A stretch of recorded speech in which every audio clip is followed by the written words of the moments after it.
The storms we chase are leading us, and love is all we'll ever trust. Yeah, no, I don't wanna waste what's left. And on we'll go, through the wastelands, through the highways, till my shadow turns to sun rays. And on we'll go, through the wastelands, through the highways, and on we'll go.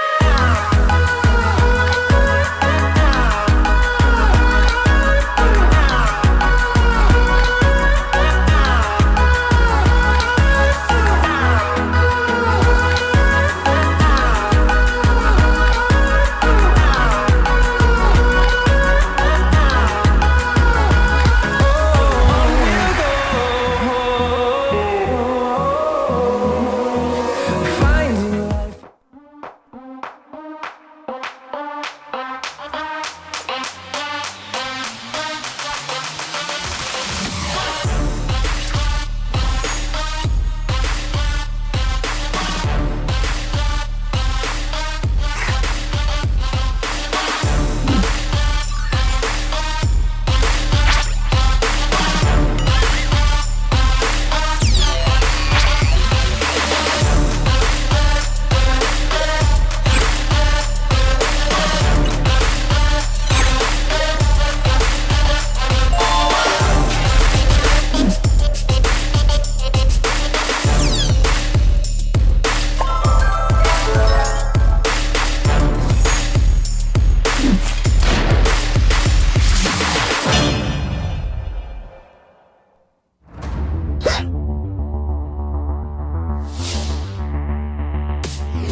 Hey guys, welcome back to another Brawl Stars Finals. It is the Grand Finals Season 6 of the Brawl Stars Finals, brought to you by Game TV and Critical X. So before we get started, please make sure you guys like and subscribe to Game TV India. That's where you're streaming today. And if you want to take part in future Game TV and Critical X tournaments, please download the Game TV app. The link is in the description below. We have a lot of interesting matches for you today. So I'm going to go through some of the rosters first. And the first roster is Mortis Trickshot 69. It comprises of Destinee, Phoenix, SHUBHAM, and Wildwiz.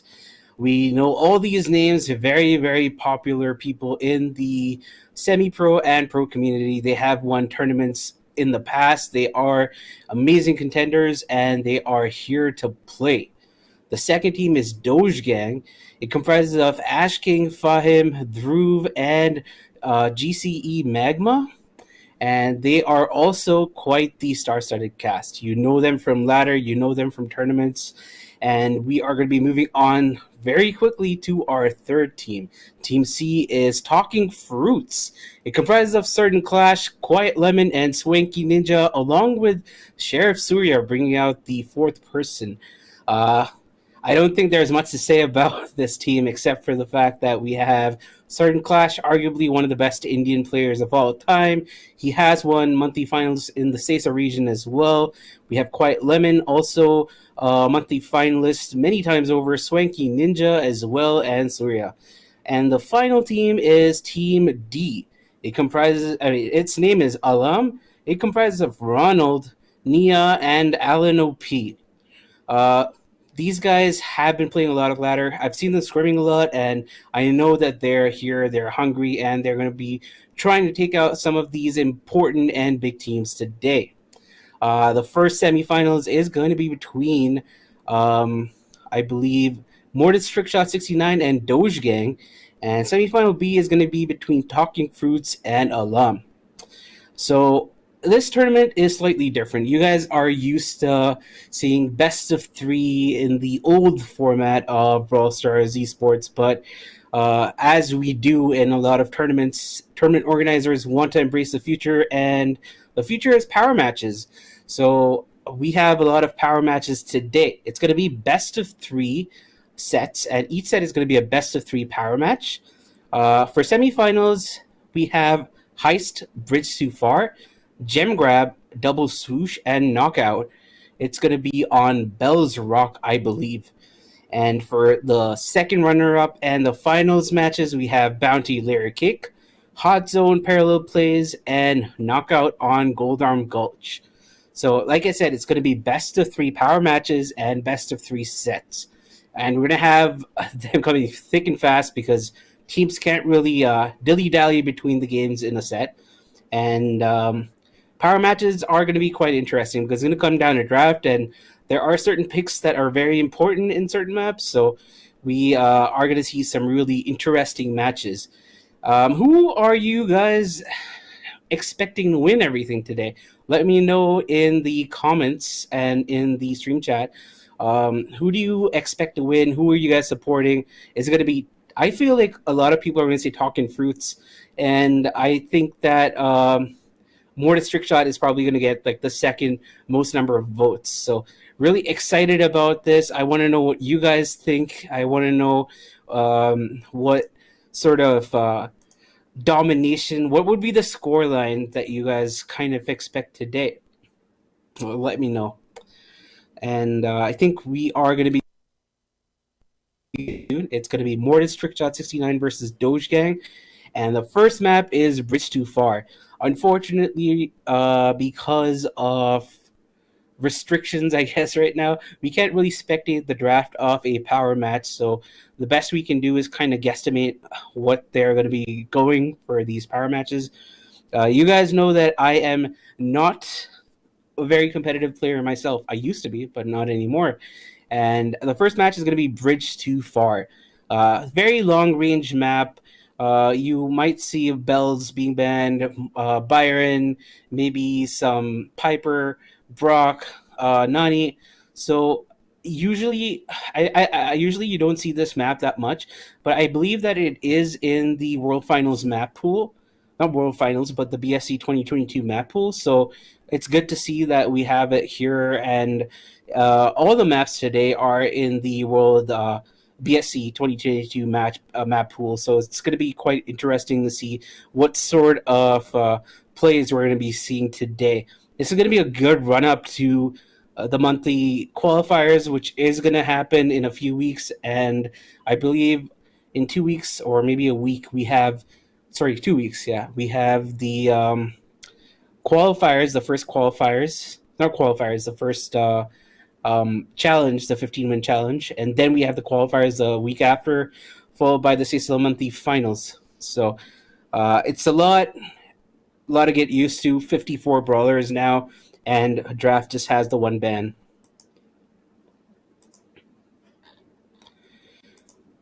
Wow, I talked a lot there. But oh yeah, I want to read some chat. Isn't drafting a process? It is a process. We can't really spectate that right now. It is going to be friendlies though, so That's what we have going for it. Outfit Lub Pengu says Alam is winning.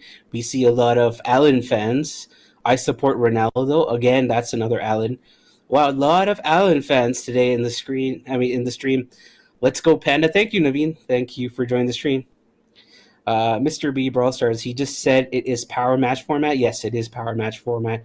I think Clashy's team will win. Clashy isn't participating, but I would have liked to see Clashy. They in draft right now? They are in draft right now.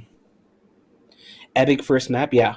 I haven't seen people playing Bridge Too Far in competitive in a long time because it hasn't been the competitive map pool. I think even in 2020 it wasn't in the map pool for competitive, so it's good to see that it's back.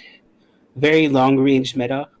It's not going to be a rock, paper, scissors though, because draft kind of makes sure that we don't have rock, paper, scissors anymore.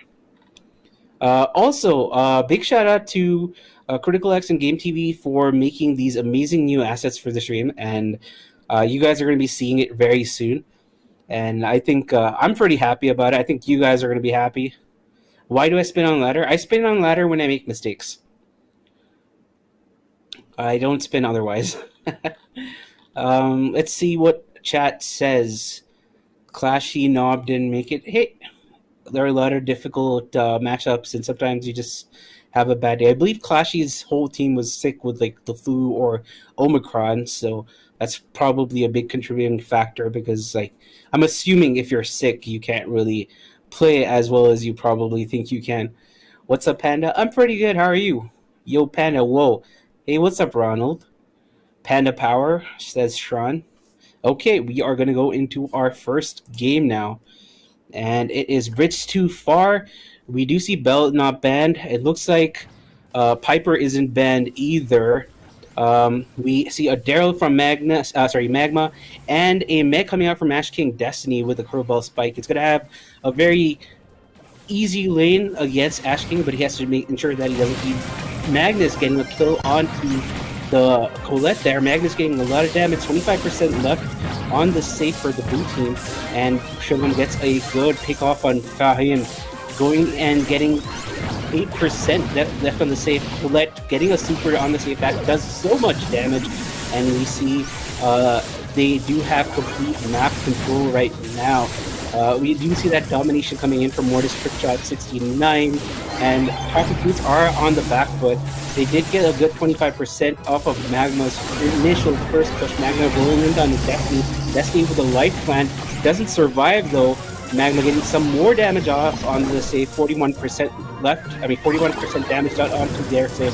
Ash King pushing up, trying to get some damage. On the other side, we do see the save going down to 49%, 53% health done, damage done on the safe there. SHUBHAM getting the kickoff on Magma, and we see a lane rotation. Ash King going on, Destinee going on Ash King's lane because that is the favorable matchup for him.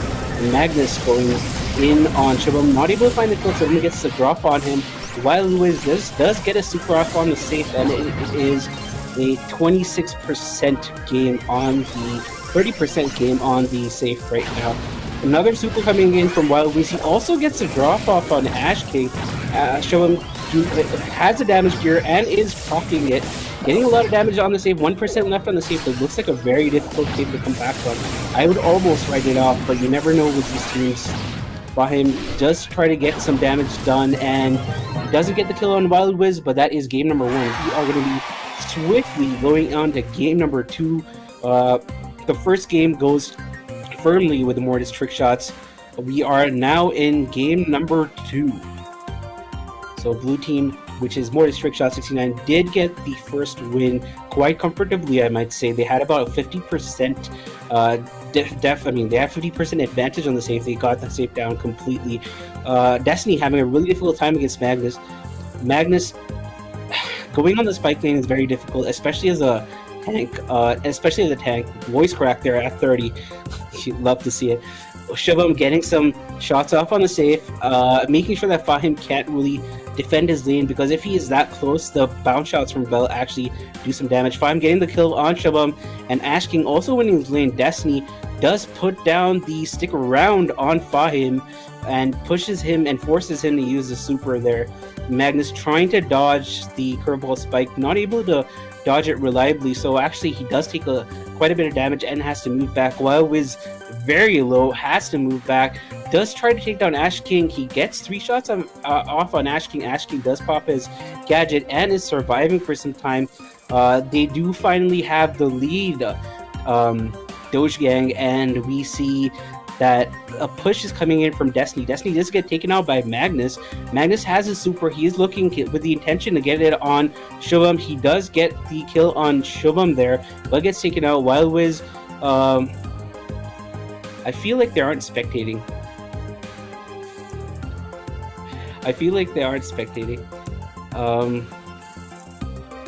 Yeah, they aren't spectating.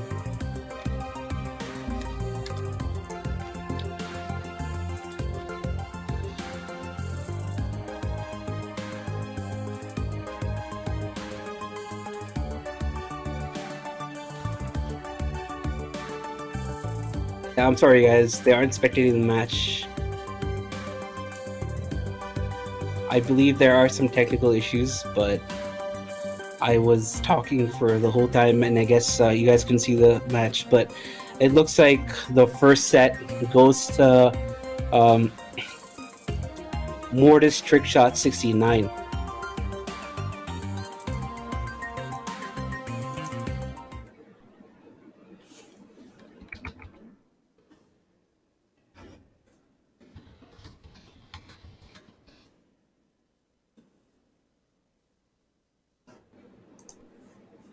So we do have some technical issues. I'll fix it. I'll let them know. I'll let the production team know that that needs to be done. So I apologize for the issues.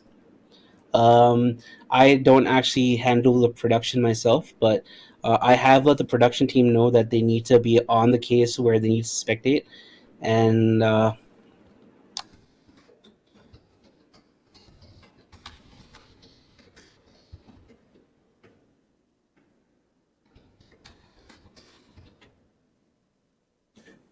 but these are some of the teething issues, and that's kind of what happens. I'll just let the production team know.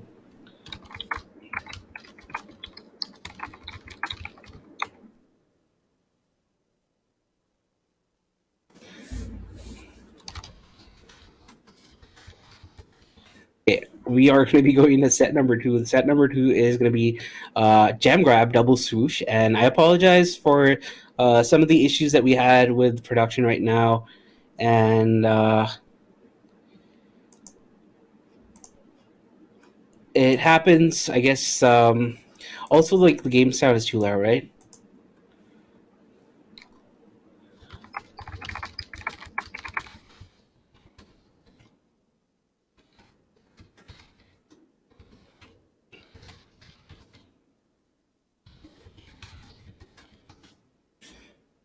Yeah, I let them know that game sound was also loud. I'm so sorry, guys.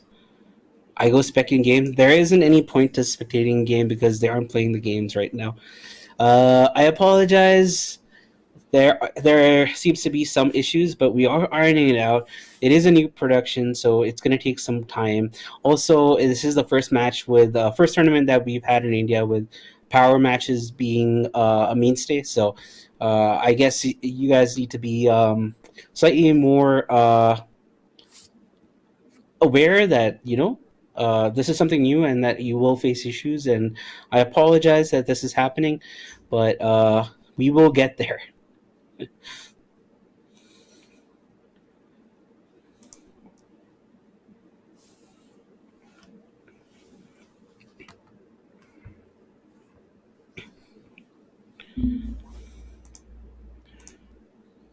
I'm just trying to ensure that they know what they need to do.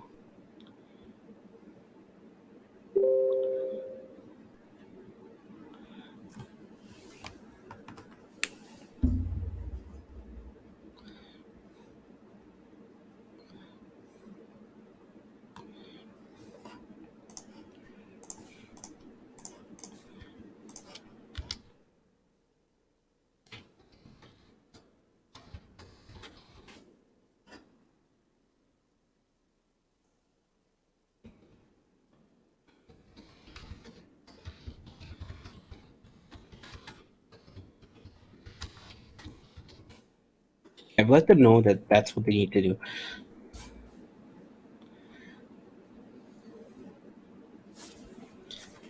And once again, I apologize, guys. Sometimes when you change production, you have these issues, and once I get used to it, I think everything will go quite seamlessly. Teething pains when you try something new. Sometimes you do make some mistakes, and it is what it is. But I think we're going to be going into the next game.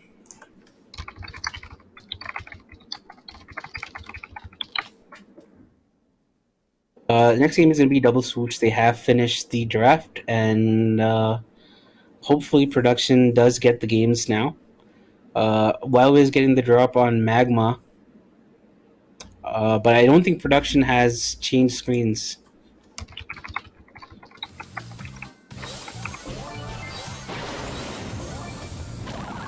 Okay, yeah, they finally changed screens. Okay. So we are in game, about 30 seconds left. 30 seconds have elapsed since the game started. Ash King is the gem carrier on their team with the stew there. Magma has been pushed back quite a bit. Wildwiz trying to get his super right now, and we seem to be quite underweight. 4-4 tie. SHUBHAM with his super. The root sense up and ready. He gets taken out by Magma, and Wildwiz is very close to super. He has been sprinkling.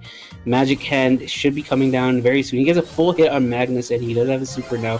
Ash King is going to try. Oh my god, Wildwiz doesn't get the pull because of the speed boost coming in from Ash King's speed totem there. Fahim not able to find Destinee. Destinee does get pulled, but survives because of SHUBHAM.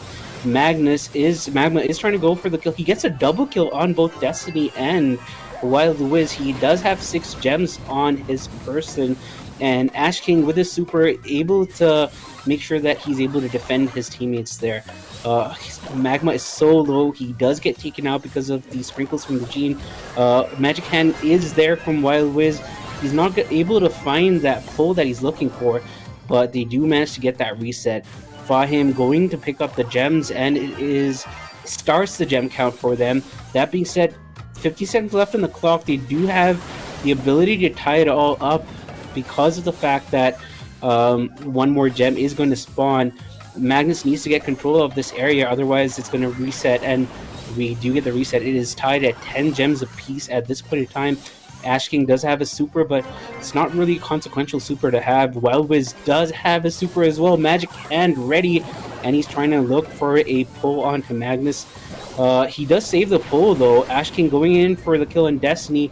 Wildwiz trying to get the Magic Hand. He does get the Magic Hand, gets a drop off on Ash King, and it looks like the countdown is very much on their side. 3 gem differential, so even if they manage to get those 2 gems, it's not going to be able to stop the countdown, and they need to get that kill on Wildwiz. Ash King going for the last ditch attempt, not able to do so. We are going to be going into the next game almost automatically. We have started the next game. Game number 2 underway. The first match was won by the team of Mortis Trickshot 69. We are in game, and SHUBHAM trying to get the kill. He does get the stun on a Magnus, not able to find that kill there. Magnus for the knockback, and Wildwiz having to fend off against the Terra Shadows. Destinee trying to farm his super, not able to do so at this point in time. He goes in for a suicide play, trying to get his super, not able to find that. SHUBHAM is getting pushed back on his lane against Fahim, does get a stun off on Fahim, and gets the kill along with the help of Wildwiz. Wildwiz not having the Magic Hand ready, and Magma with a slow, he is able to find that kill there, and Ash King is looking to pick up those gems, not able to do so. Destinee does have to move back. SHUBHAM with a save onto Destinee right now. The Crow is not really paying them that much dividends right now. Destinee does manage to super hit away and save himself. Magic Hand coming in from Wildwiz, not able to find any person, any target off value that he could use it on. It is a good position to be on for Mortis Trickshot 69, and I do not envy the position that Doge Gang is in right now. super coming in from Magma. He does get the kill on SHUBHAM. SHUBHAM seems to be having a really difficult time on both lanes there. Destinee getting the slow off and uses the super, doesn't find the kill on Ash King, but gets him considerably low. He does get the kill on Ash King, and Wildwiz is going to be able to pick up the 9th gem. SHUBHAM trying to pick up some extra gems there. He whiffs his super because of the fact that SHUBHAM manages to take out the opposing Terra, and Wildwiz is quite far away from having his magic can ready, but it looks like Ash King and squad have written this in, and it looks like the first game and the first 2 sets in a clean sweep go to Mortis Trickshot 69. Very dominant display of ability and prowess coming in from these teams, and I do not think that they should have won with the comp, because the fact that the comp is very much heavily favored towards I believe the team name is Doge Gang. Yeah, towards Doge Gang. Wildwiz did have the gene, and I feel like the gene pull, the fact that the magic hand was on Wildwiz for almost, I guess, about 30% of the game, was enough of a deterrent from the other team actually pushing up, and that's probably why they won. But when it comes down to it, I feel like the better comp was there with Doge Gang, and they weren't able to pull off that sort of win that they wanted. But very, very stellar display of ability coming in from these teams. We are going to be going into semifinal B, not the number B. Semifinal B. It's going to be between Talking Fruits and AlanOp. So Talking Fruits has some of the best players in India right now. And Sergeant Clash is the captain. We have QuietLemon, Swanky Ninja, and Sheriff Surya. AlanOp has Ronald, Nia, and AlanOp. We have a lot of AlanOp fans here. A lot of AlanOp fans in the chat. Flame Brawls, that isn't possible, because when a team is decided to be blue and when a team is decided to be red, it's actually not in the hands of the production. It's inside the game, and it happens randomly. So I understand what you mean, but at the same time, it's not really possible. That being said, the blue team right now is Mortis Trickshot 69, and we are spectating from their perspective, and the red team is Doge Gang, and we aren't spectating from their perspective.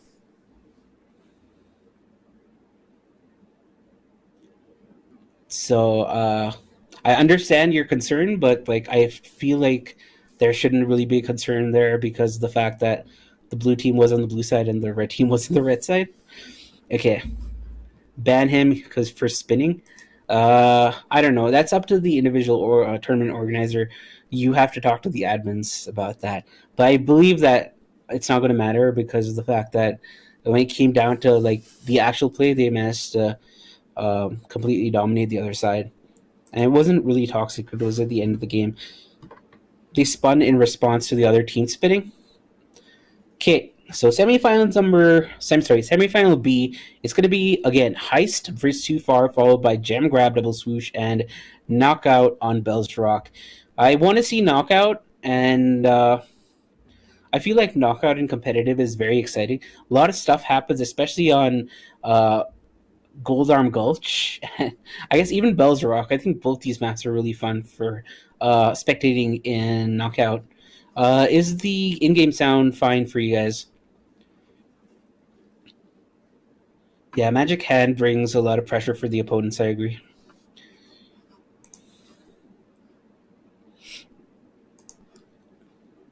We have a lobby ready. We are waiting for one of the teams to join the lobby. The next game, I believe, starts at 6:35, so we have a bit of time. Let me know what you guys felt about games 1 and 2. And once again, I apologize for the production issues that we did have. Like I said, it was the first time with new production, and also it's like a new tournament format with power matches, so you do have these sorts of issues cropping up, and I feel like in the first few tournaments, people are going to have some issues with tournament organizers. They're going to have issues with spectating matches. But once Brawl Stars and the Supercell team and the dev team figure out and iron out the power matches spectatability, I might say it's going to be better. Because like as a viewer, as a caster, as a person who enjoys esports, I want to see the draft because I want to see what the intention is for the draft for each team. I think that's very important because based on what people draft, you can figure out their mindset. Obviously, like it's better for viewers to understand the game better, and the best way to do that is to be able to spectate the draft and actually see why people make the decisions that they do.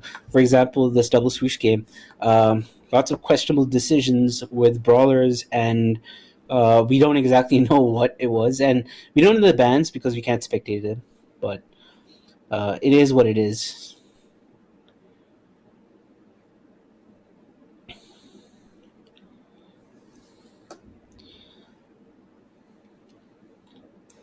Okay, I'm gonna read a chat a bit. Exit and respectate. we fixed that. We fixed that. Panda showing uncle face. I am an uncle. I am 30 years old. Tells them to decrease game sound. I think we've already established that it's been done. Solo casting feels a bit boring. Okay. Bring instinct for casting. I would, but there are some issues with that, which I won't go into. Ronald, big fan, indeed. Tell production team to reduce keyboard sound as well. Actually, the keyboard sound is for me, I believe. I'm only like tapping the keyboard when I'm actually talking in production. I'll be more aware about that. He wasted supers. Yeah, I did see a lot of magic hands being squandered and not being used enough. How are they winning? Yeah, it was very interesting to see the second set on double swoosh. I didn't really expect that to actually happen. Knockout got introduced to BSC 22. Yes, it did. Dance until match starts. I mean, you can do that if you wanna. But yes, quite a lot of changes with BSC 22. 2022. We have power matches. We also are going to be having a different sort of power match, I believe. Kim, aka Elvezi, the guy who's in charge of Brawl Stars Esports, has said that they are producing a new interface for power matches, specifically for the monthly qualifiers and the monthly finals. They are going to be increasing the amount of time from the default time for actually picking and making your bans and whatnot and selections. So that's going to be quite good. People won't be as rushed, and I think one of the issues is that with 54 brawlers, you find yourself many times trying to find the brawler that you want to pick or ban, and then you waste all that time doing so. So the fact that they're going to be changing those things actually makes it very, very good. And I'm sure that we're going to be having the ability to spectate draft really soon because of the fact that Brawl Stars Esports seasons are going to be starting this month, mid. So at least the latest, I think, would probably be monthly finals, around monthly finals. But it could also be that they just do it for their production requirements and they don't do it for every person. And that would mean that community run tournaments are going to be having that gap of information when it comes to drafting. And I hope that isn't the case, but let's see what happens. We are going to be going into game number 1 of our semifinal B. It's going to be between Talking Fruits and, I believe, Alum. So we are spectating from the perspective of Alum somehow. Okay. But that's how it is. It happens randomly. Sorry, we're spectating from the perspective of Sergeant Clash's team. Talking Fruits. Sergeant Clash actually bringing out the insane pick Fang. I think he believes Fang can be used in this map. And it's Sergeant Clash, so I wouldn't really doubt it. We do see a Lola coming out from the left, QuietLemon. Swanky Ninja with the very, very safe Piper pick. I believe we do not see a Belle being picked, and that's probably because Belle does get outranged by a lot of the brawlers on this map. Meg has a pick coming out from Nia. Sergeant Class is holding on to the lane. He knows how to dodge the curveball spike, and even though this would generally be a very difficult lane to dodge and actually win, Sergeant Clash just showing us the ability that he has. He's able to dodge all those curveball spike shots quite effortlessly. It looks like the damage is quite even, 5% damage done to the safe of Alarm right now. And Sergeant Clash able to actually dash through the life plant and find that kill on the spike there. Nia trying to push him back, and Alan just cannot deal with the onslaught being brought by Sergeant Clash. Swanky Ninja getting the kill on AlanOp, and Lemon in response gets taken out by Ronald. Sergeant Clash trying to find that kill on Nia, does find that kill, goes in for the kill, and is able to find a single kill and gets the spike. Alan very, very low. Lemon is trying to find some inroads against Alan. Lemon is not as adept at dodging curveball spike and gets taken out, along with the fact that spike, Alan is able to get that kill on Swanky Ninja as well, as able to completely diffuse the pressure being brought in by Talking Fruits. And somehow Sergeant Clash once again winning against Ronald, but gets taken out by a curveball from Alan. Swanky Ninja is not able to find Alan though, but they have a huge lead. I'm not sure why Alan isn't going for the objective there. He does get taken out by Sergeant Clash, and Sergeant Clash was able to get so many important kills. It's just insane. He makes Fang look like an effortless brawler, and it's just poetry in motion, I'd say. Going into game number 2, and we are headed there right now.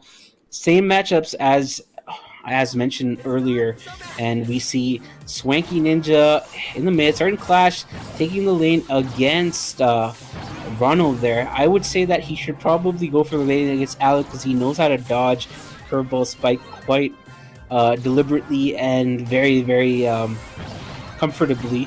He is going against the lane off Ronald right now. Nani versus Fang isn't really that good because of the fact that the Fang, it doesn't have that much range to compete against Nani, but he's doing a pretty good job of making sure that Ronald has to be pushed back.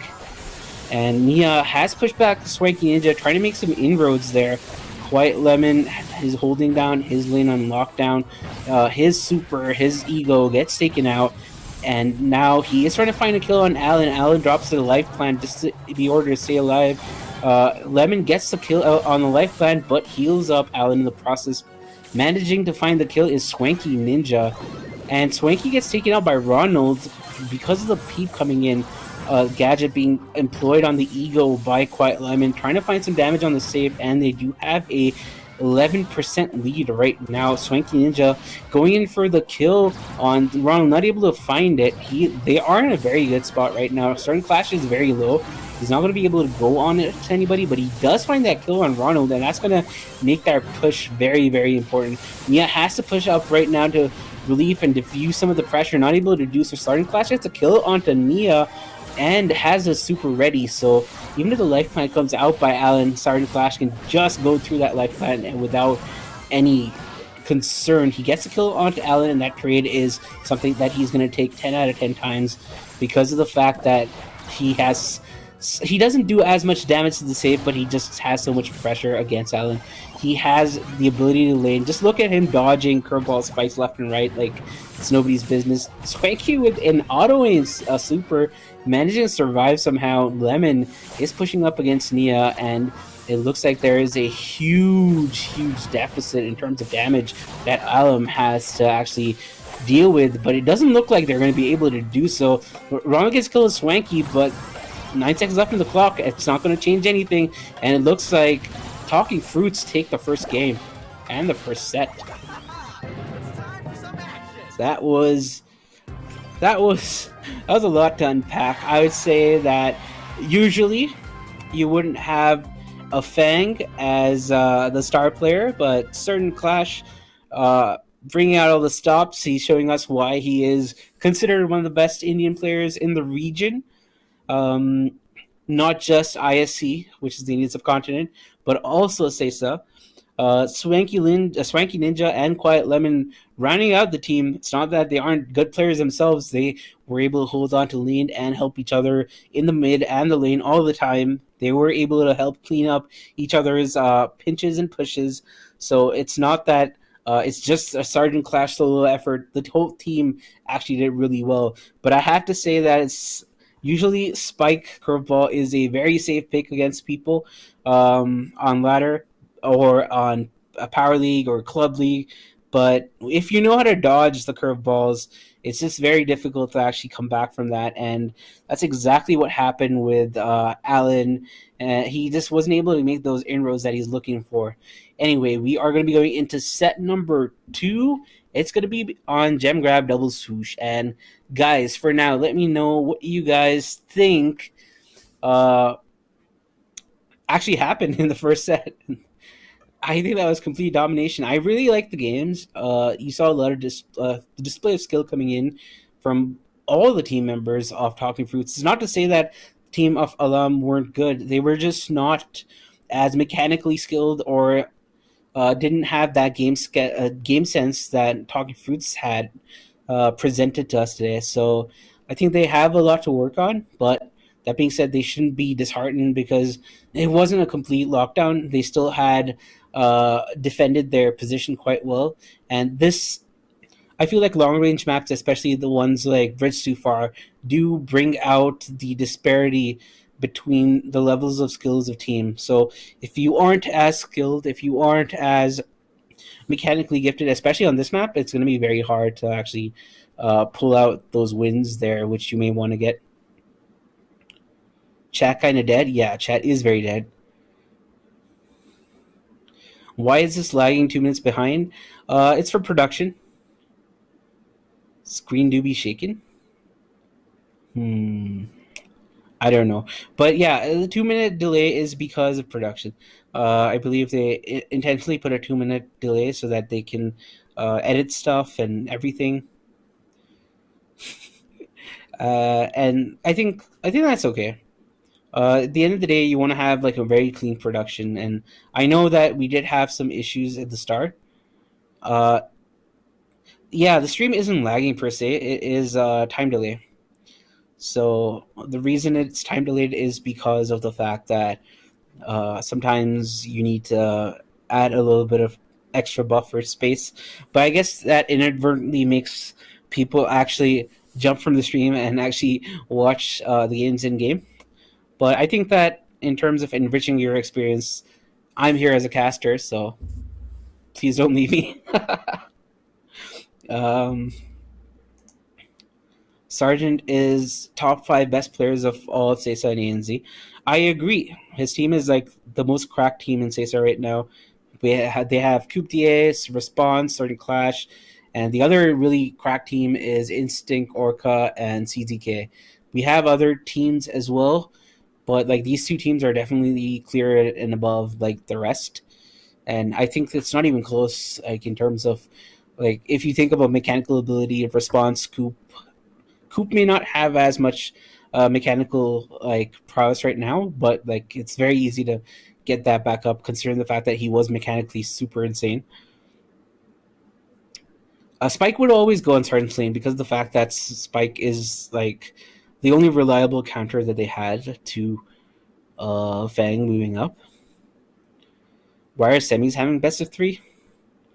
In most tournaments, semis have best of 3.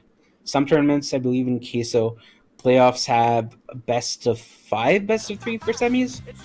So it is what it is. Going into the next set, it is double swoosh. Set number 1, the draft has been done. AlanOp is quite low. Starting Clash, going in, getting that kill on Nia, coming back. The Stu mid is actually being used by Sergeant's team as well. Swanky Ninja with a Pam on lane has proc the damage gear. Starting Clash trying to go for that kill onto Ronald is able to find it, and Nia gets that kill. Swanky gets that kill on Nia. 6 gems to nothing right now. QuietLemon getting that lane pressure against AlanOp with this curveball spike. And I guess that's exactly what you would usually see when you see a curveball spike. Nia with the Fang pick, and it looks like Sergeant Clash is on 0 pinks too. That's very satisfying to watch. He does. Oh my god, he gets rushed on by Nia. Nia able to find that kill, but not able to pick up the gems and stay alive. It doesn't look like Alan is going to be able to pick up those gems either, because QuietLemon with a stick around does manage to zone him out. Sergeant Clash with the wall break, able to make sure that the other team is low. He does get slowed down. Swanky is slow as well, and Alan is going to be able to take out Swanky. He does take out Swanky, but gets taken out himself. Nia on the left getting that kill on QuietLemon. A very difficult position for Alan to be in right now. They are very, very, very far behind in gems, about 3 gems behind. Sergeant Clash just needs to pick up that 1 gem, and that is going to be game for them. He does QuietLemon does pick up 1 gem from the kill onto the Fang, and Sergeant Clash taking up a 10th gem. Nia is trying to be able to find that kill on Sergeant Clash. Does rush in, doesn't find that kill there, and it looks like game number 1 is going to go to talking through Sergeant Clash with that, I guess, 10 pinks too, but that was very satisfying to watch. We are going to be going into game number 2 of this set, and that game was satisfying to watch. We saw some really good stew play coming in from Sergeant Clash. QuietLemon in the mid as curveballs by Swanky on lane. Fang laning against Swanky.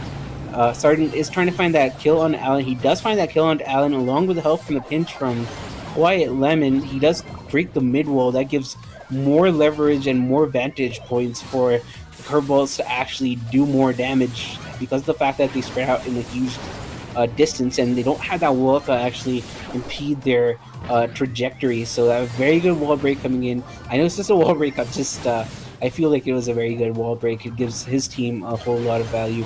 He goes in for the kill again on Nia. The wall break coming in once again. Swanky Ninja is pushing up on Nia, is able to find that kill. Sergeant Clash with the handover has picked up the gems, is poisoned and is not slowed yet, but is poisoned. He is in a very difficult spot right now. Nia is trying to find a shot off on him, not able to do so. Does retreat in fear of being taken out. Alan does flash a super. It was trying to actually survive there, but didn't have to.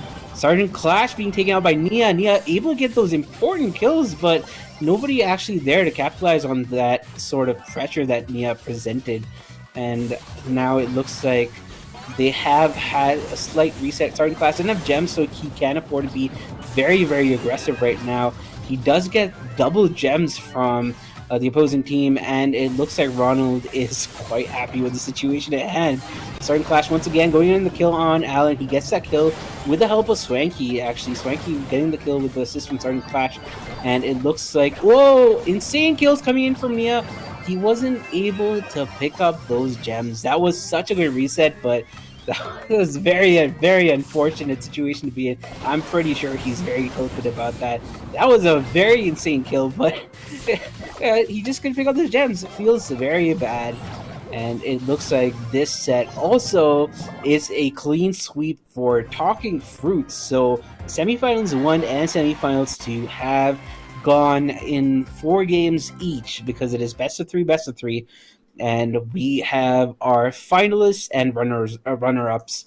So our finalists are going to be Mortis Trick Shots versus Talking Fruits, and our runner-up game is going to be between Doge Gang and AlanOp. So that was a exciting, high-octane set of matches that we had. And I'm pretty sure you guys were pretty impressed with the way they were playing. I was really impressed. I really enjoyed Sergeant Clash bringing out the stew and showing us a masterclass in how to play stew and the Fang. We did see some concerted efforts coming in from Nia with an amazing Fang play, I think, in both the sets. In both the games of Double Swoosh, but didn't pay dividends because he wasn't able to rush out with the gems that he was almost able to earn. His teammates weren't able to capitalize on that opening that he presented. But I feel like this comes down to losing the draft. I don't think that they actually drafted very well, and had they drafted well, may not have changed the outcome, but it would have certainly made the games closer than they were right now.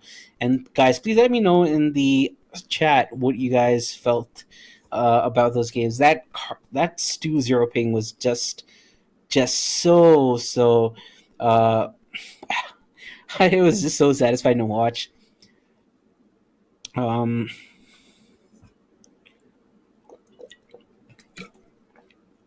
Yeah, so the 2 minutes isn't the production issue. The 2 minutes is actually what the tournament organizers did. In case people, I don't know, but in case like coaches want to stream snipe or something, it's one of those fail safes against stream sniping.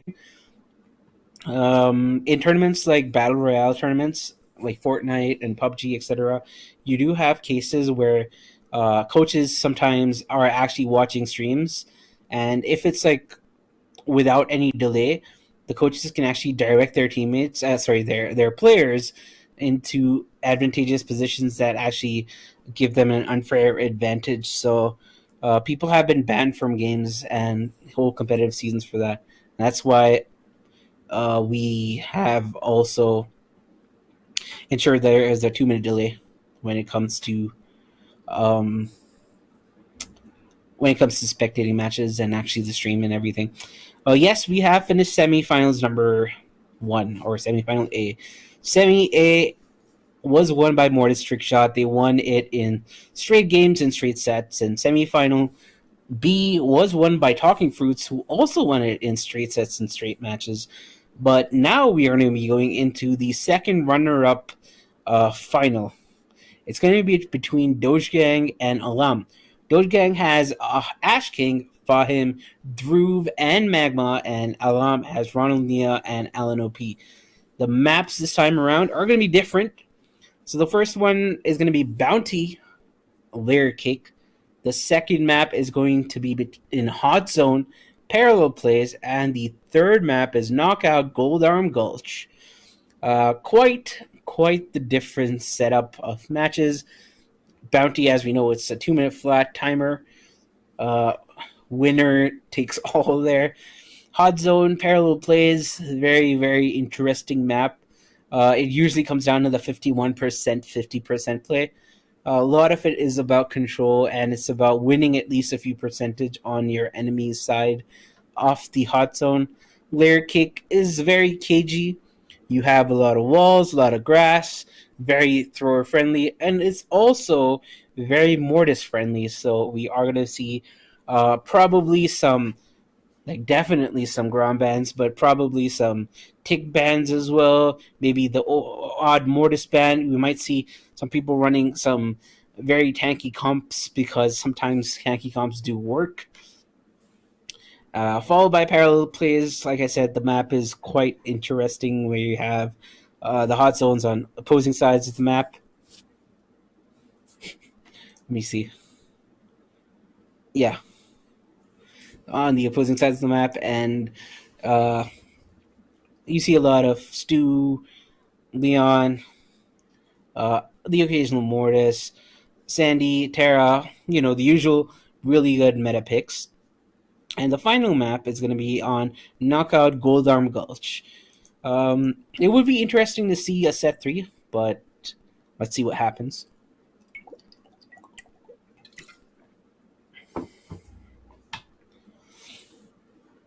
Finals is not best of 5. Finals is best of 3.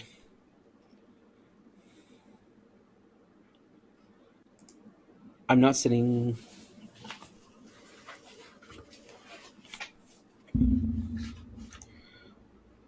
Okay.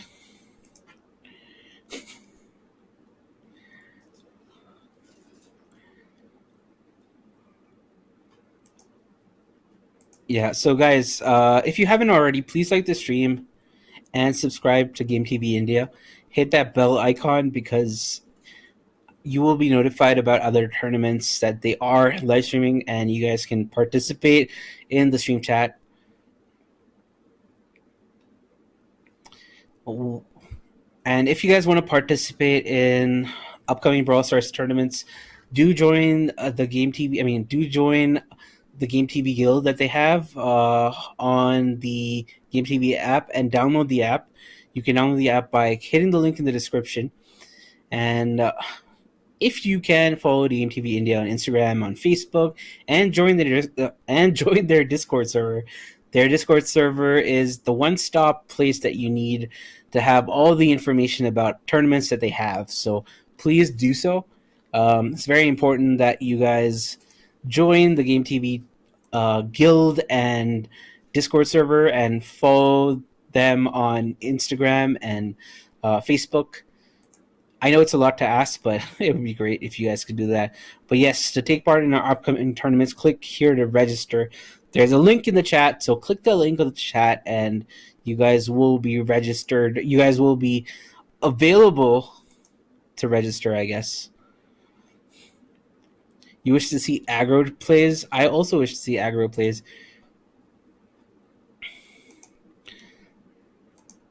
So I believe that they have started the draft right now because the game was supposed to up down. The game was supposed to start at 6:56. So I'm assuming they're still in draft, and draft takes about 2 minutes, 3 minutes or so.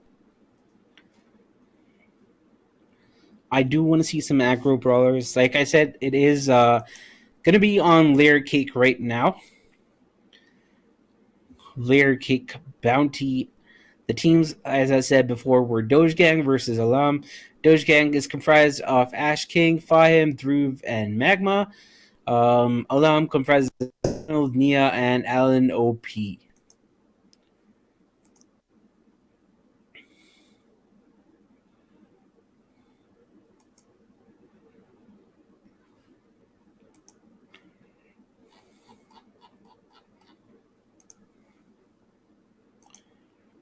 Just best of 3? Yes, it is best of 3, best of 3.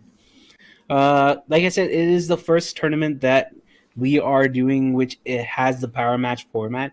And as a result, it's we need to figure out how long each match takes. Anyway, going to game number 1, it's going to be from the perspective of, I believe, Doge Gang.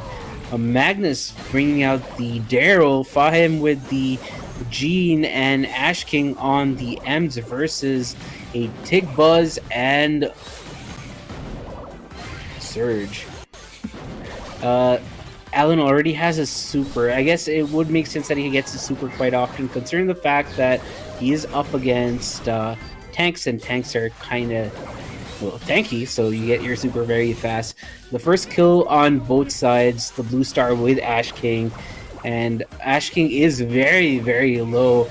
It doesn't look like Fahim's team, which is Doge Gang, have a really good comp. It looks like they're going to be struggling here because they are going to suffer on range versus the likes of Surge, which is Ronald, and they are going to be suffering because of the fact that Nia is always going to have super ready for a stun. So it's going to be an uphill battle for them. They have a 3-star deficit, along with the fact that it is a blue star. Ronald, Magma going in, getting the kill on Nia, is trying to find another kill on Alan. Alan gets taken out by Fahim, and another roll coming in from Magma gets taken out by Nia, and we are at 9 stars to 7, favoring Alam. Alam's team, again, an amazing pull coming in, but Nia somehow surviving. Magma trying to get a kill onto Alan, not able to do so. Nia is so low, 4-star. That's what they need right now. Nia is just playing Ring Around the Rosie against Ash King and has managed to survive. Nia, Magnus going in for the kill on Alan, not able to find it. Magnus gets taken out by Ronald there, and 16 stars to 7. They need a full team wipe in order to be able to come back from this. Very, very difficult comp to actually face off against because it's just one thing after the other, and the first game goes to Alam. We are going to be going into game number 2 of the first set. It is back to back to back. And they have started right now. We see Nia using his super to be able to get that first blue star, and that's going to be a trend you see from Buzzes in Bounty. They go in for the first star, they hide behind the walls to be able to get their super, and Magnus trying to farm his super earlier than necessary. It's actually going to be very difficult if he tries to farm his super against the Surge, because in effect you give him his super, and that just makes it very hard for them to actually move up on against the team. They always have to walk up against this team because of the fact that they already have the blue star at the start. Ash King is very low, gets the kill on the Surge there, but Nia gets the kill and clean up on Ronald. And Ronald gets to clean up and kill. Ash King is gonna be able to find that kill with Magnus on Ronald. Fahim has his super. The magic hand is out to play. They do have a 3-star lead, and Fahim, Ash King motioning to Magma to go on the left lane against Nia, but it isn't doing so. Gets a little shot by Fahim. Fahim trying to do an exploratory exercise using his sprinkles, trying to find the enemy team. Ash King is very high value. He has 5 stars and a blue star. And Ronald baits Fahim's magic hand, not able to get that pull that they're looking for. If they got that pull, they'd be able to relieve some of the pressure. Nia's trying to go in for a stun, isn't able to find that stun in time, and Ronald not able to find that kill on Magma. Fahim is very, very, very low, but they need that kill on Ash King. Ash King is a high value target. He is running away as fast as possible, but they need that kill on Ash King, otherwise they're not going to be able to make anything out of it, and it looks like this set completely goes to Doge Gang. Sorry, not this set. This game goes to Doge Gang. We are going to be going into game number 3 right away. I am so sorry. So the first game was won by second game was won by Doge Gang. We are going to be going into game number 3. Nia once again picking up the blue star at the start, and we see Magma trying to farm his super early on, but in doing so, he actually helps charge the super of Nia and also of the opposing Surge there. Nia getting the stun off on Ash King, not able to find that kill there. He does find the kill now, and it looks like they do have a 2-star lead, a 4-star lead with the blue star. Very difficult spot for Doge Gang and Co to be in because of the fact that Doge Gang. It's a very difficult position for Doge Gang and the team to be in because of the fact that they have a 4-star differential, and the comp that they have to work against is a comp that works very well against people who try to come into them because of the fact that you charge supers so fast. And it just look at the amount of domination. The Tick gets a super and then just, keeps zoning people out, not able to make them move up, and Magnus going in for the kill on Alan, not able to find that kill. Ash King going in, the whole team collapsing. Fahim getting that pull, but it looks like Ash King is very, very low, and we do see the ticket coming in, and Nia manages to get that kill and diffuses all of that pressure. Magma has a super, is trying to find that kill there. He does roll in on Ronald, finds that kill. He is close to super. He does get stunned, and he is going to be taken out. Instead of rolling out of there, he decided to stick around, and that actually might cost them quite dearly. Ash King trying to push back.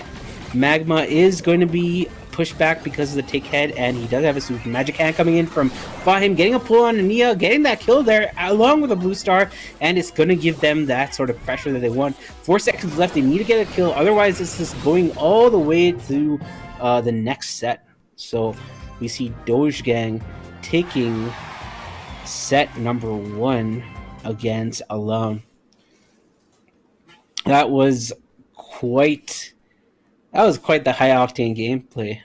You saw a lot of back and forth, and I think that's very important. Having tanks, especially in Layer Cake, makes the game very, very, very, very, very interesting. You see a lot of small meta plays, very difficult comp for Doge Gang and team to actually push up against because of the fact that the comp that they're working against is one which works very well against people who are trying for some sort of intention play.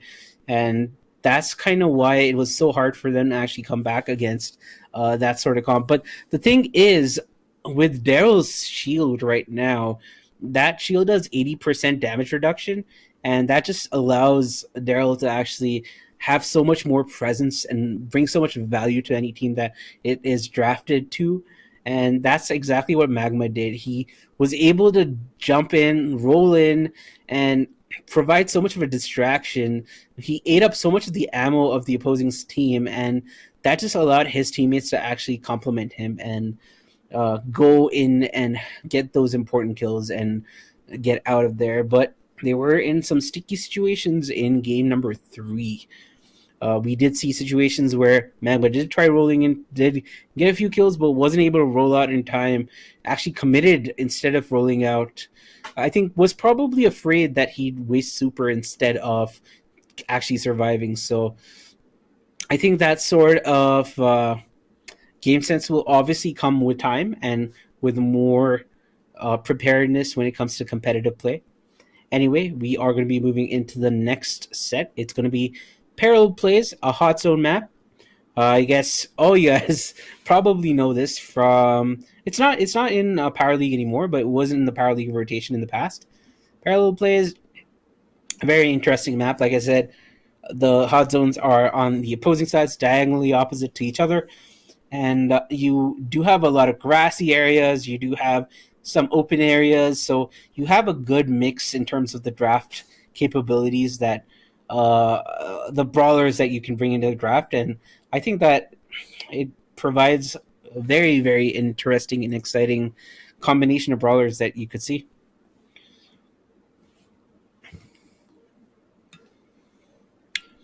Yes, I'm 30 and I can't even operate a bottle.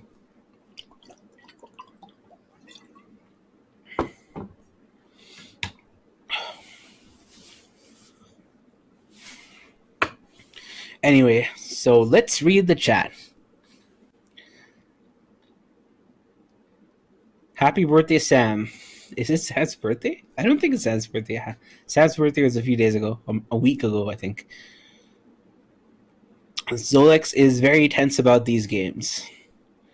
You don't want them to lose? I see. RF is Ash King. Ash King, OP clutch. Very, very... Yeah, he clutched up quite a bit, actually. Magma Goat Daryl, indeed. Magma did a lot of good rolls there, and like he was able to get some important kills, but very iffy situations for him to be in. All in all, I think that this is very, very... I think this is a closer matchup compared to the ones which we saw earlier in the semis, Semi A and Semi B.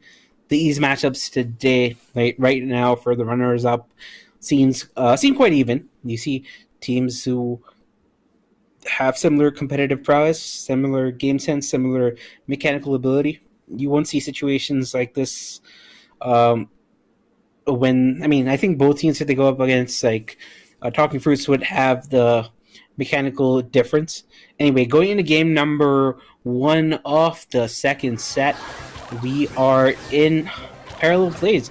Nia with the Daryl, and we see a Slambulance coming in from the side of Alum.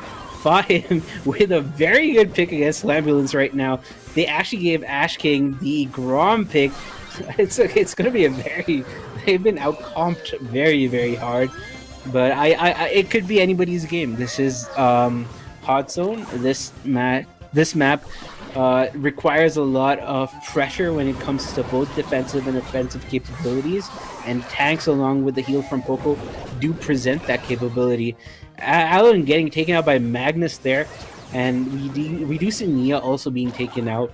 Fahim is going to have quite the easy time against these tanks, actually, because of the fact that he's running this slow, and with the knockback, it's just, if a Daryl rolls onto a Gale, it's just going to be very difficult for the Daryl to actually kind of deal with this situation there. Again, we see Fahim bullying the tanks, and Ash King actually isn't doing that much with the Grom pick, but I guess it's very hard for a Grom to deal with tanks. Throwers generally, the nature of throwers is that you don't hit all your shots, but the ones you hit should have a lot of pressure, and that's exactly what happens when throwers go up against squishier brawlers, the glass cannons, so to speak, and you're going to see Ash King have a really difficult time against Neo, but it is first game. First game goes to Doge Gang. We are going to be... I believe the first game went to Doge Gang.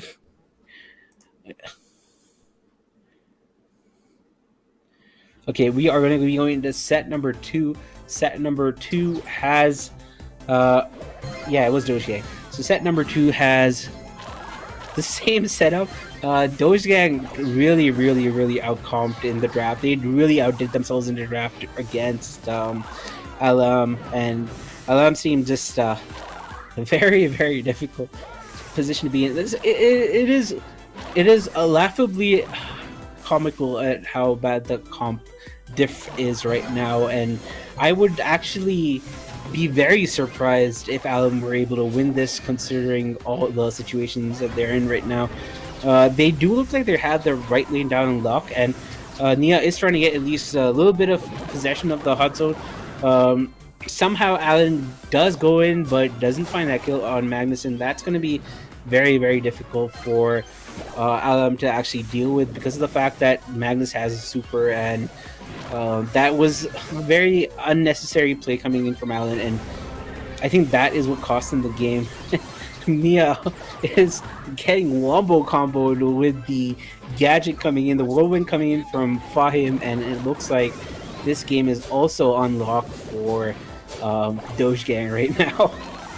Very difficult games to be, a very difficult spot to be in. I do not envy the position that Alam is in right now. Doge Gang outcomped the team on both sets, but also outplayed them, and that's all she wrote. So this is going to be our runner-up game. So our runners-up for today are second runner-up, for today is Doge Gang, and the third runner-up is going to be Alam.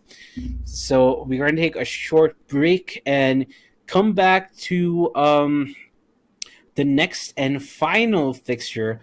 The final fixture is going to be Mortis Trickshot versus Talking Fruits. Talking Fruits, insane players. Mortis Trickshot, very storied individuals, very impressive team in the 2020 season. 2021 they fell off a little bit, but they are back, they are together, and they look like they want to do something this year.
We're back. Um, so we have our finals coming up. It is going to be between Mortis Trickshot 69 and Talking Fruits. Mortis Trickshot 69 comprises of Destinee, Phoenix, SHUBHAM, and Wildwiz, while Talking Fruits comprises of Sergeant Clash, QuietLemon, Swanky Ninja, and Surya. Quite the star-studded cast of players, insane rosters, very good players themselves. They have some amazing teams on their own, and I believe all these players have won one fixture of BSWS or another, and have won many other tournaments in the Indian region as well. Sergeant Clash being the only person from all these 7 players to actually win a monthly finals from the Stesa region. So we have that going on for him. And we do have 3. It's going to be best of 3. The format's going to be best of 3, best of 3. So best of 3 maps and best of 3 games with each map. It's going to be power matches. So Bounty Layer Cake is set number 1. Set number 2 is Hot Zone Parallel Plays, and set number 3 is Knockout Goldarm Gulch. Knockout is a new addition in BSC 2022, so it's very good to see tournament organizers actually use the map pool, which has been prescribed for competitive by the official source. We don't have Siege anymore in BSC. As a result, we don't have Siege here as well. And it's going to be a power match system. So, unfortunately, we can't see the roster as being, we can't see the brawlers being picked. We can't see the bans being made either. And once that we have the ability to spectate that, we will be able to see those in future tournaments. The lobbies are getting filled right now. So we're going to be going into those games very shortly. The lobby is full. I believe the match is going to start very soon. I think it's going to start at 7:20. I'm not exactly certain, but the match is going to start very soon. I hope you guys are super excited. I am very excited too. I want to see some very, very high octane gameplay. I think that these 2 teams might present that for us, along with the fact that the maps actually do bring a lot of very, very intense team fights. You do have some gangs coming in. You do have some frags, as Surya likes to say, in this specific match, in this map. So we will see some very intense team fights. We might see some teams getting completely collapsed on the other. It really depends on the comps being taken. If it's going to be a standard bounty comp for Layer Cake, we might just see usual like Bells, Pipers, etc. But I believe with the introduction of gears, the meta has completely changed, especially because of the prevalence of the speed gear. You will not see, especially at high drafts and high PL and high club league, you will definitely not see the old comps that we're used to seeing at lower matchmaking in the lower tiers. But that being said, we have seen Ricos here. I've seen people playing Stews here in scrims.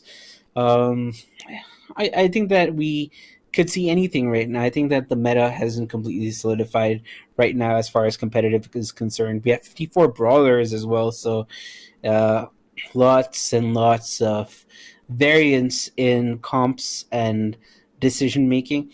Unlike earlier years where you could go with prescribed comps against specific archetypes and you having to predict what composition a team might bring in, now it's more about the drafts and countering draft picks more than anything else, and trying to be able to complement your team while countering the other team, because sometimes countering the other team but not complementing your team may not be the best decision to make. And I feel like that is something that you have with draft, which you wouldn't have normally with the older format of competitive, and that is quite exciting to me. Who do you think is going to be winning today? The finals, and I believe that the prize pool is 25,000 rupees. So there's a lot up for grabs. And who do you guys expect to win? Is it going to be Mortis Trickshot 69, or is it going to be Talkin' Fruits? For people joining us quite late into the stream and the tournament, We've already finished the runner-up, second runner-up match. The second runner-up match was between Doge Gang and and it wasn't straight. It wasn't straight games, but it was straight sets. We did see Doge Gang getting the dub over They did comically outdraft them.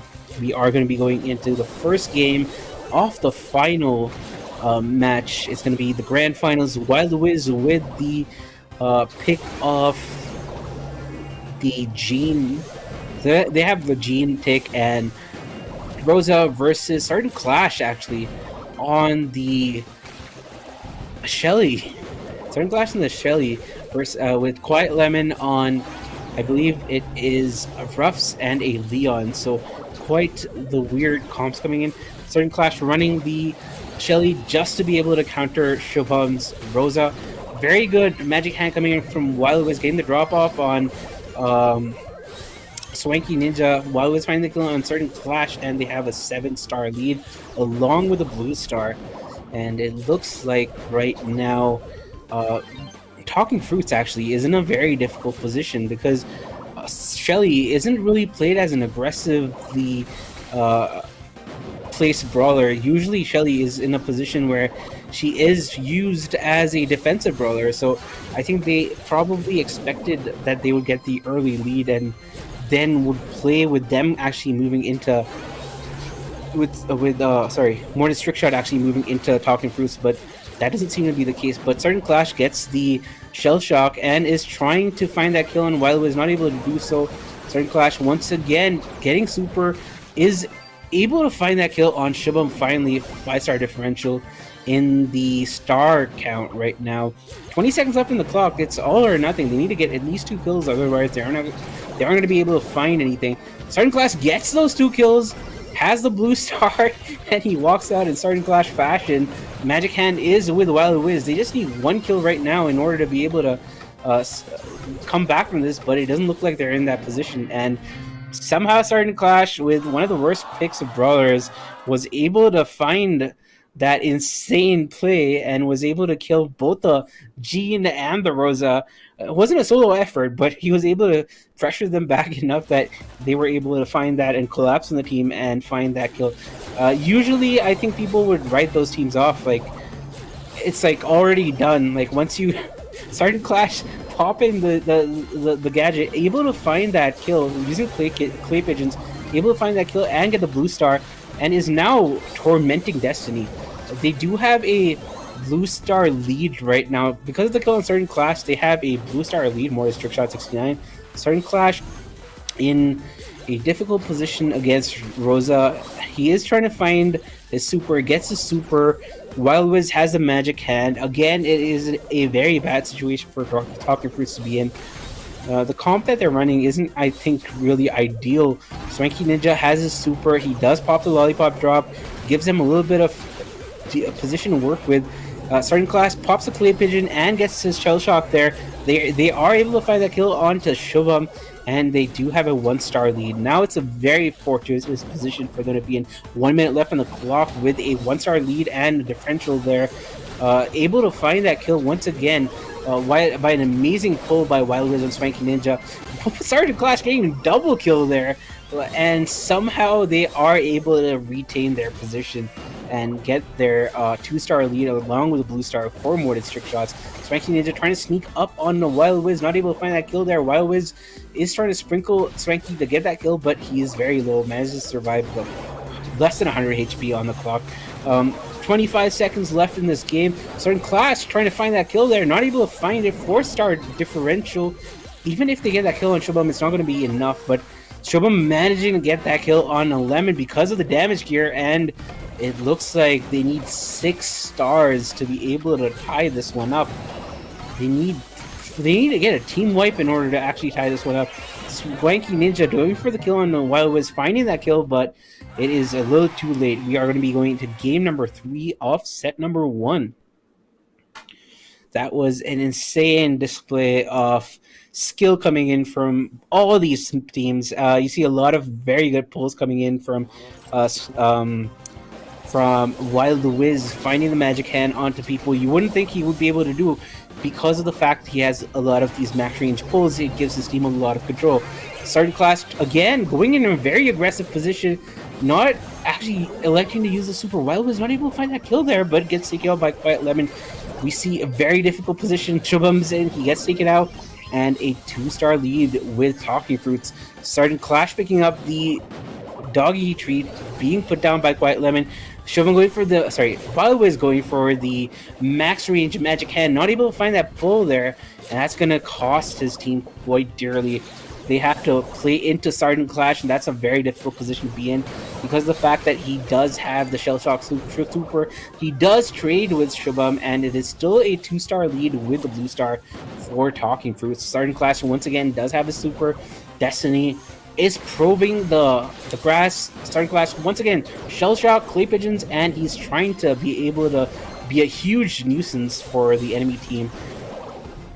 Wildwiz has a magic hand, is probably trying to find the pull, not able to do so. Sergeant Clash is out of Clay Pigeons. He is going to be taken out there. Oh, he doesn't get taken out. Very, very difficult spot to be in for him, but he managed to pull out all the stops and survive somehow. He does super the enemy team, and he doesn't get any kills, but that pushes them back, and that makes sure that their HP is reset, so they have to somehow look to actually regen before moving in. You can't really make a push if you're already low.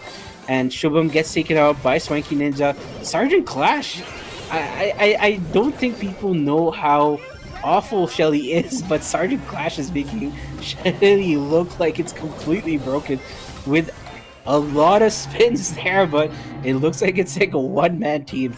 I have to say, like,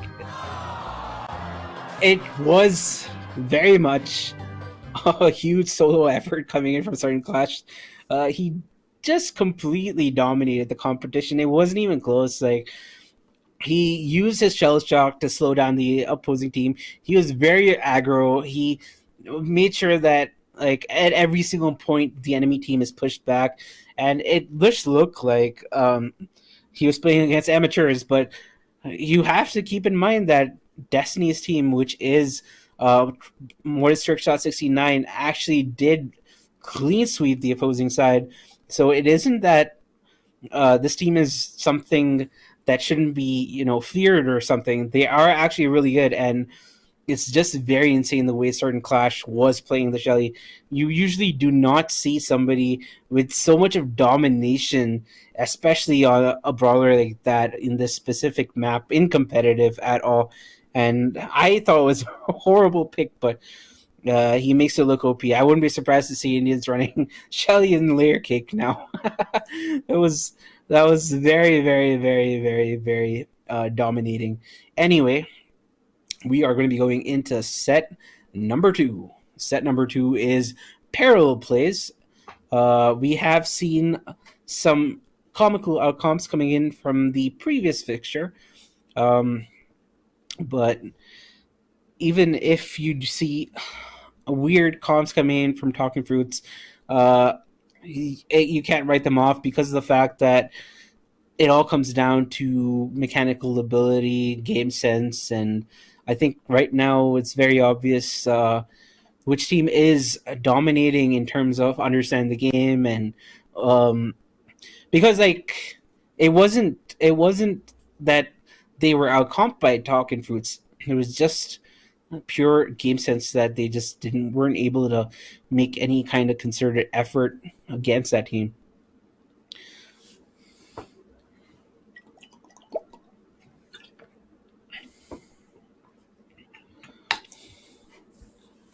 Is Instinct not playing? No, Instinct is not playing. Certain earns from monthly still playing for 2K INR in these tournaments.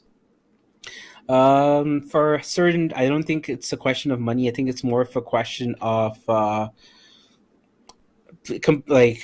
consistently playing competitive, because of the fact that you don't get rusty. You always play your A game. I think sometimes you just want to play. Sometimes it does come down to money. So I will go in depth into what Sergeant Clash plans to do with all the money that he has. In my interview, I have started editing it. It's almost halfway done. So I guess maybe in the next week you guys will see it soon. So we explore everything about certain Clash there. So, yep. Guys, make sure you share this live stream with your friends, and if you haven't already, please like the stream and subscribe to Game TV India. We are going to be going into set number 2 very, very soon.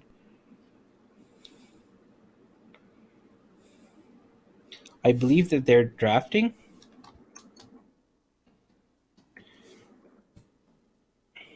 And they're drafting right now.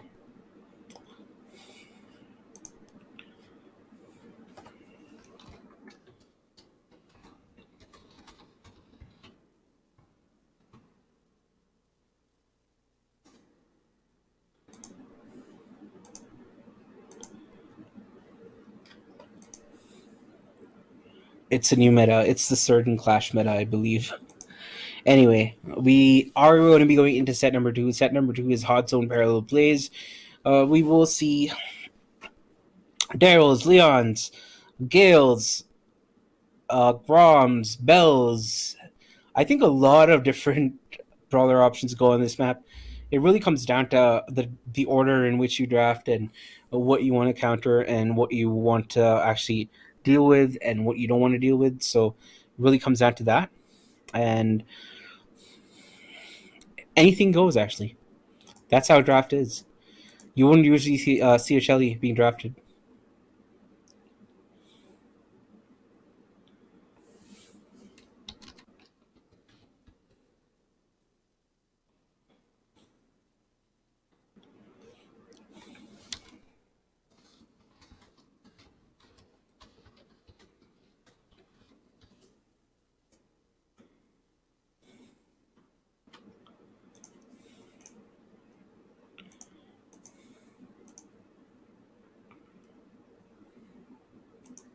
So I have been given word from the admins that the game is going to be starting in a few minutes, so that's going to be a thing.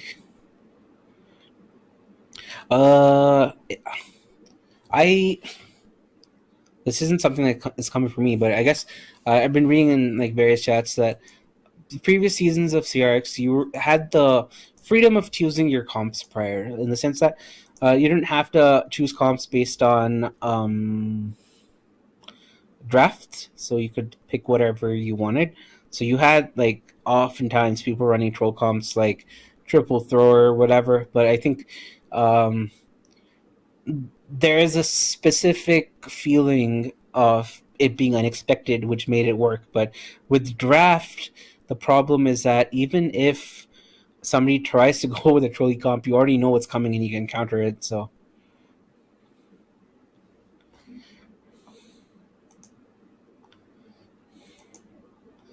and we have a bot on the stream. Very nice.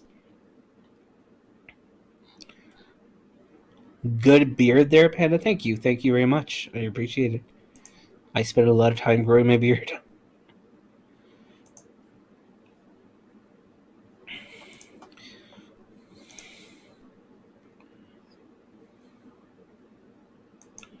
Okay, we are going to be going into game number 1.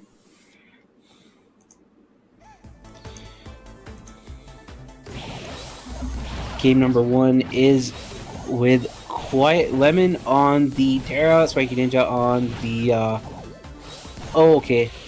I believe by the auto spectate feature, the blue and the red team have been swapped around, so I apologize, but that's something which is out of our control from production. It is something that Brawl Stars does where it randomly assigns team blues and reds.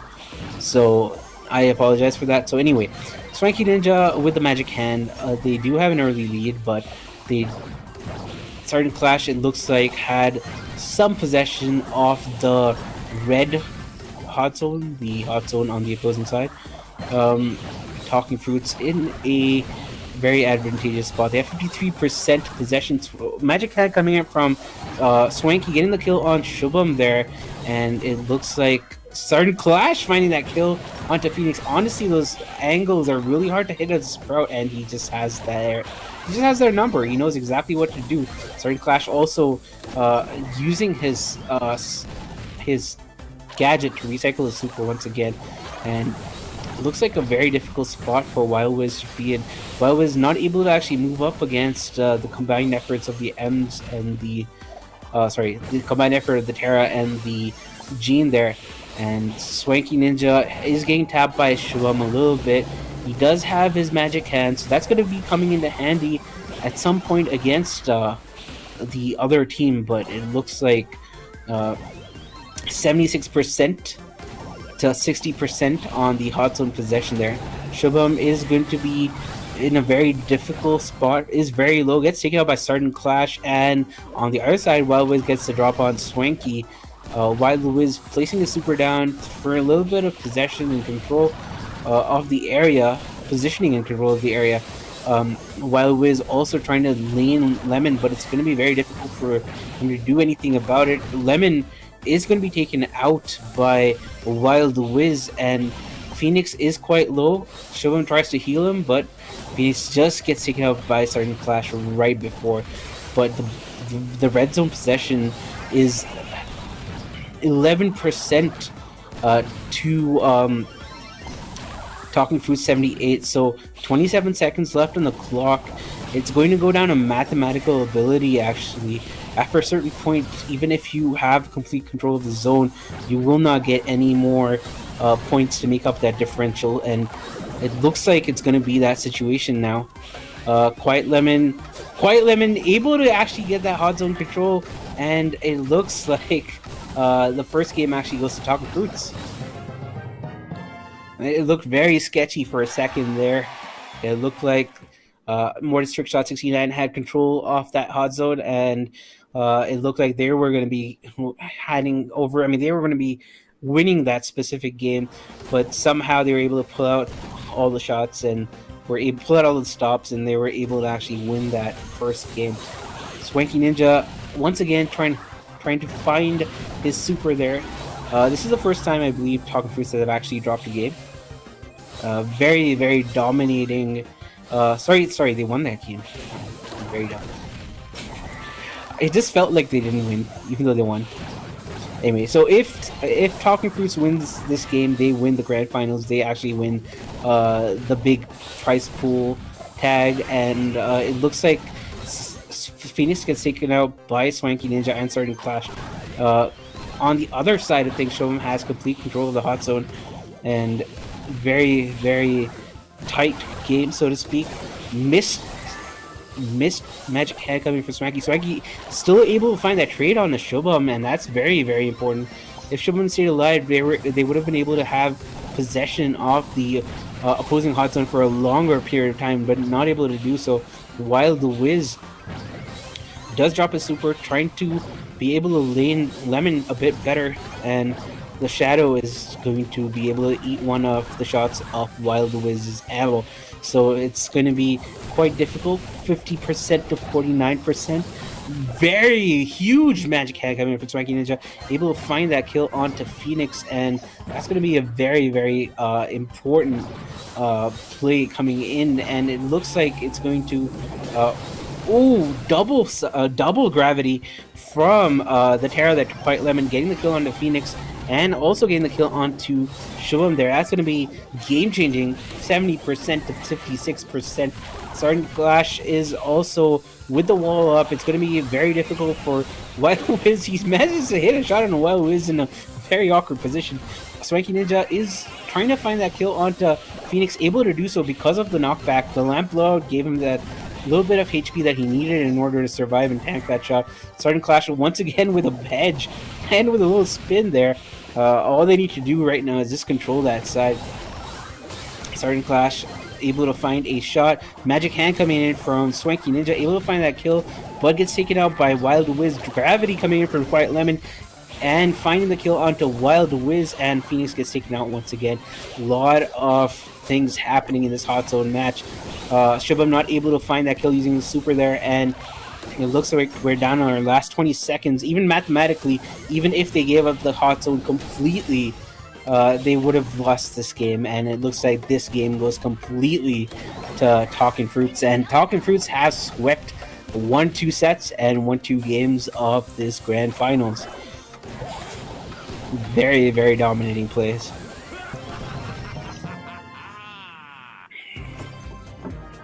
We see the star players coming in. It is Sardine Clash. No surprises there. We saw very intense area control being brought in by the Sprout Hedge. Some misplays coming in from SHUBHAM and Swanky.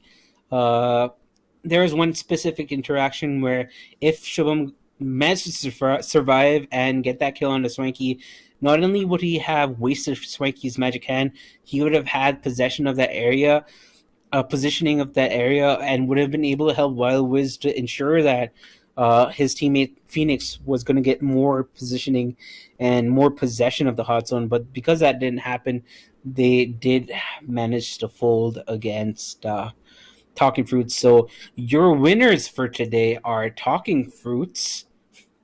Very nice name. It comprises of Sardine Clash, QuietLemon, Swanky Ninja, and Sheriff Surya.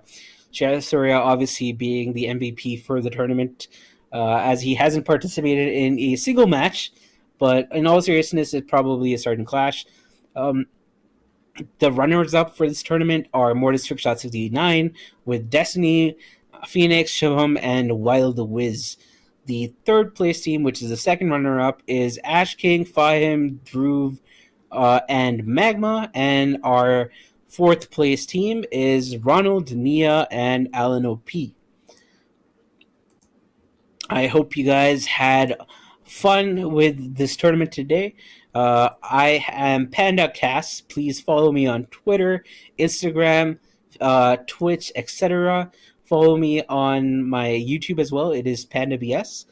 And before I sign out, I want to say thank you to Game TV and Critical X once again, because without Critical X and Game TV, we wouldn't be able to bring these amazing tournaments for you guys. Once again, I apologize for some of the issues that we had earlier on in the stream, but I hope that you guys enjoyed the rest of the stream. And if you did, please subscribe to Critical X and like the stream, and please subscribe to Game TV India and like the stream as well.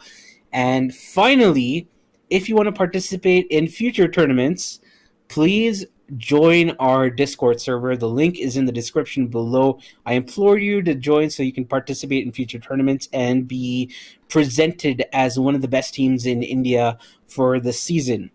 Thank you very much. I am PandaCast, and this is me signing out. I hope.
planes through the highways, till my shadow turns to sun rays.